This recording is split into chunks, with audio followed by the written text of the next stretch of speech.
কিছুমান কথাত যেনেকে খিলঞ্জীয়া মুছলমান সকলে দুখ পায় কিছুমান ক্ষেত্ৰত খিলঞ্জীয়া হিন্দু সকলেও দুখ পায় সো এনেকুৱা হ'ব নালাগে যে হিন্দু সকলৰ দুখ পোৱাটো আমি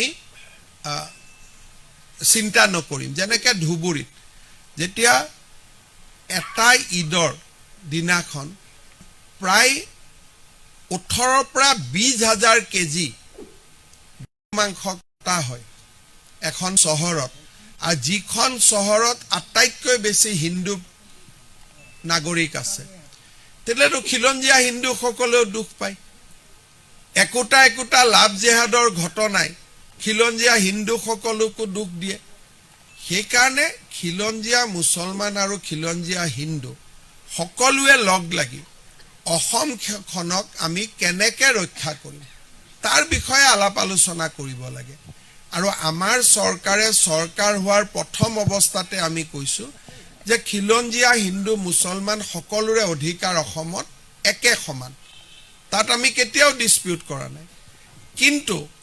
আমি নিশ্চিতভাৱে বিচাৰো যে হিন্দু প্ৰধান অঞ্চলত মাংসৰ ভক্ষণ বন্ধ হ'ব লাগে হিন্দু প্ৰধান অঞ্চলত বা হিন্দু ছোৱালী সকলক বিভিন্ন নামেৰে লাভ জেহাদৰ যিটো আক্ৰমণৰ বলি কৰি লোৱা হয়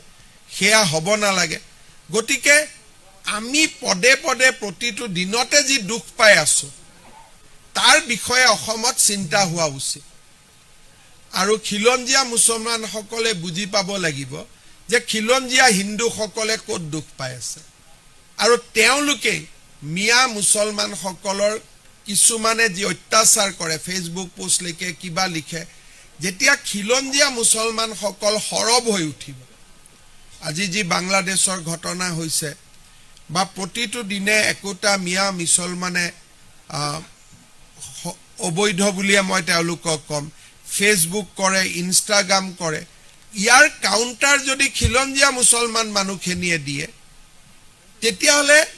আমাৰ খিলঞ্জীয়া হিন্দু মানুহখিনিৰ শক্তিটো বাঢ়িব নহলে বৰপেটা ধুবুৰী গোৱালপাৰাত আমিতো আজি মাইনৰিটি গতিকে এই মাইনৰিটি মানুহখিনিক সাহস লাগে শক্তি লাগে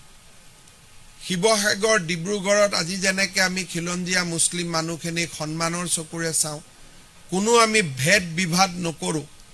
তেনেকৈ আমাৰ মনত থাকিব লাগিব যে নামনিত বাস কৰা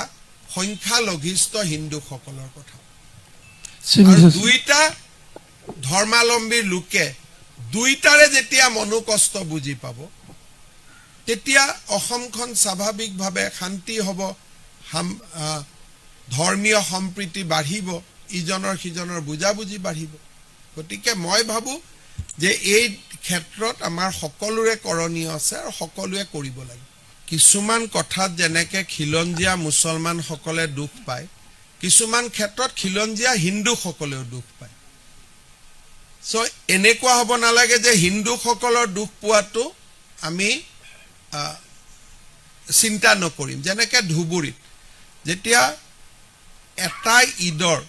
দিনাখন প্ৰায় 18 পৰা 20,000 কেজি